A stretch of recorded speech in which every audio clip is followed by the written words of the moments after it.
So we got Sarah on the ride. How you doing today, Sarah? Doing good. It's a good night. Great night from what I hear for you, especially. Yep. Tomorrow I get married. Tomorrow's a big day. It is. So that's awesome. That is exciting, I'm sure. Yep, very. So how long have you and your fiance been together? 2 years. How'd you guys meet? We met through kickball, adult kickball, which sounds kind of like an athletic league, but it's not because alcohol is involved. Therefore, not sure. Well, I think that just adds a little more skill to the. It could add more skill. I'm gonna go with the alcohol makes you add more skill to it. I had some friends that played t-ball with alcohol. They had like spin and drink, and then that was more complicated than regular t-ball. So if you ask me, that took more skill. So that's really interesting. What made you guys get into the adult kickball? Actually, he had played kickball for a few years, and my ex-roommate got into kickball and was like, you need to play kickball with me. I'm like, eh. She's like, no, I've already signed you up. You're playing kickball. I'm like, oh, okay. So I played kickball. We were on different teams. And then the last night of our team, every time after kickball, we all went to a local bar, hung out, had a few beers, and I'm like, the last game, it was cold. I was wearing socks and flip-flops, and I'm like, I just really want to go home. They're like, no, you need to go out, you need to go out. I'm like, okay, fine. So I went out, just socks, flip-flops. So not dolled off, yeah. Yeah, hair pulled back. Oh, I was looking hot. So I was standing by the bar, and he's like, oh, you look like you need a drink. Is that a compliment? Sure. We'll go with that. And I might use that line then. Since then, we've been together, so. Really? Mm-hmm. Really? So. What's funny is, we both had kind of the same career and kind of ran in the same social circles. So you guys had a lot in common. But never met each other. So really? I guess fate was just waiting for the perfect time. I guess so. It was meant to be. That's really awesome, though. I love to hear stories like that. What about I was kind of thinking about asking that. It seemed like answered, but I was gonna say what was it that attracted you guys together? You know, you guys had a lot in common. Anything that stood out with him over any other person you have ever dated, or maybe even just associated with, that made you realize he was the one that you could say yes to?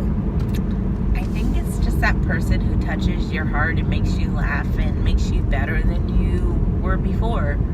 And he does that, and he accepts me for who I am and supports me, no matter what comes. It sounds super corny. I would never have been the person who's like, oh yeah, soulmates exist and this happens. But actually, it kind of does when you find that person who totally matches you, and we're different. I'm loud, I'm energetic, I'm a little bit crazy, and he's more even tone, kind of from South Dakota. So you guys kind of balance each other out, you feel like? We super balance each other out, but it's not being complete opposites, because I used to think when I was younger, opposites attract, Attract, right. But that's not the truth. The truth is you have to have commonalities that connect you, and then you have to have differences that balance you out, and you have to have both. It's not one or the other. You can't be the same exact person, because that's not going to work. No. But you also can't be complete, utter opposites, because that's not going to work either. No. But if you never find gonna a agree on balance anything, between never the gonna like two, the same stuff. Yeah. then it works. That's And good. That's really good. That's kind of what we are. We are a balance between the two. I bring out the craziness in him. He brings out the calmness in me. but we still have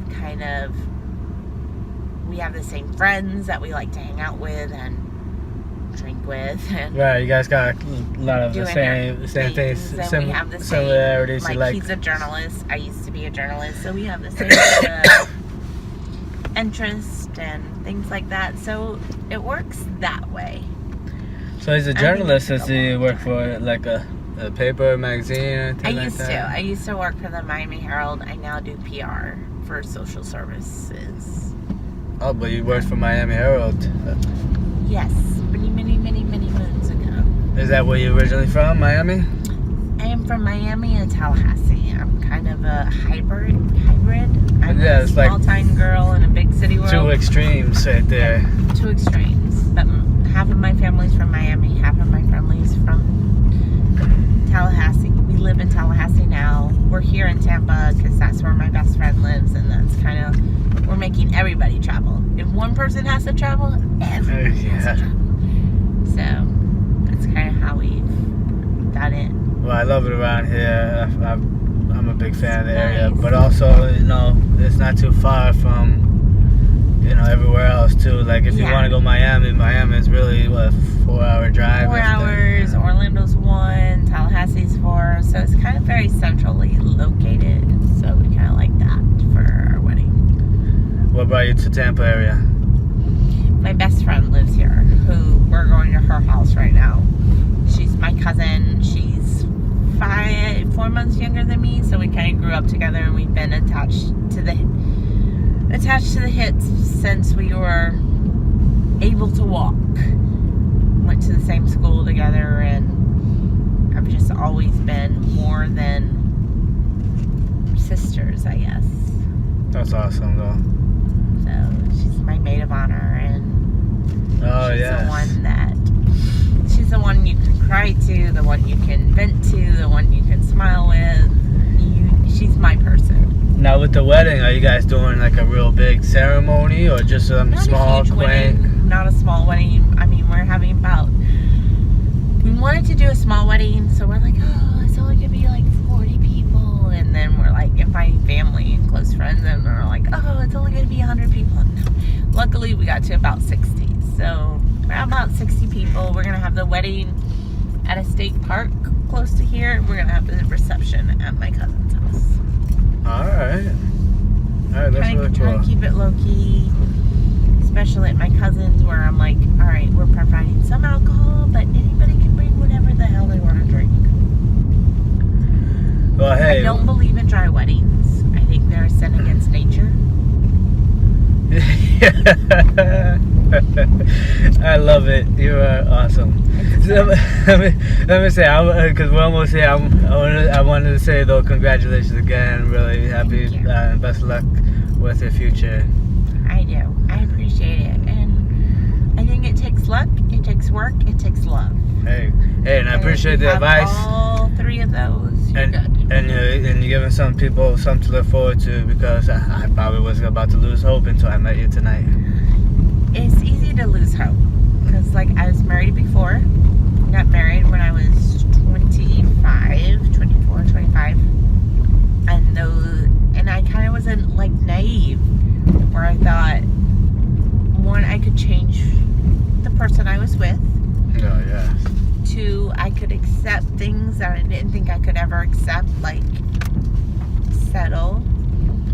And 3, going into it, not seeing what it was, seeing like a rose-colored glasses kind of picture of the situation. And so, of course, that marriage did not survive. Didn't work out, right?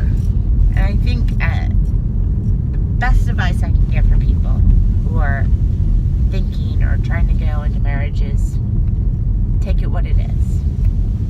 You're never going to get perfection. Right. Don't go in with a plan on how you're going to fix it and to make it the perfect person or relationship. You've got to look at your life and see. We're right there, but you got to look at your life and see, am I happy? And I'm not saying 100% happy, because you're never, ever, ever going to be 100% happy. That's just bullshit. That's fairy tales. That's not going to happen. But if you can look at your life and go, look, with this person, I am at least 75% happy as is. Because that's what you're getting. You're not getting, he's going to be better, or she's going to be better. Right. No, This is a work in as progress. is kind of shit. You got to buy it how you see it. Right. Like one word people use a lot is that person has potential. No. Potential is it's a fantasy. Right. I'm not saying people don't have potential. Everybody has potential. But potential. But you can't go in expecting the potential to come. Right? You have no control over that potential. The other person has all control over the potential. Either they can choose to be better, they can choose to not be better. The question is, can I do with what I've got? And the other question is, it's hard. It's work. Like, even the 2 years that me and my fiance have been together, we've gone through really good times and really, really hard times where it would have been very, very, very easy for me to go, fuck this shit. Right. But you put in the work, the and truth is, it ended up being when worth you it. love someone enough, you put in the work, and that's what makes it work. And you can't go into a marriage thinking that it's all going to be roses. It's not. And I think that's the difference between this marriage and my last marriage is I've grown up and I've lost the fairy tale, I've lost the rose-colored glasses, and I see what is. Right. And I don't see it as perfection. I don't see like I'm living that happily ever after fairy tale kind of ending. I'm living a real life ending. And this is a person that I choose to live my real life ending because I can't imagine not living it with him. Without him. I got you. That's awesome. That's my advice for everybody. So that was awesome. That was great. Like, seriously, I love it. So definitely appreciate you. Thank Best you. of luck again. Have a great night. Have a wonderful night and Happy New Year's. So. All right. So Tyler. Tyler on the ride. Tyler from South Dakota. You want to hear something funny, guys? I had your new sister-in-law on a ride. No shit.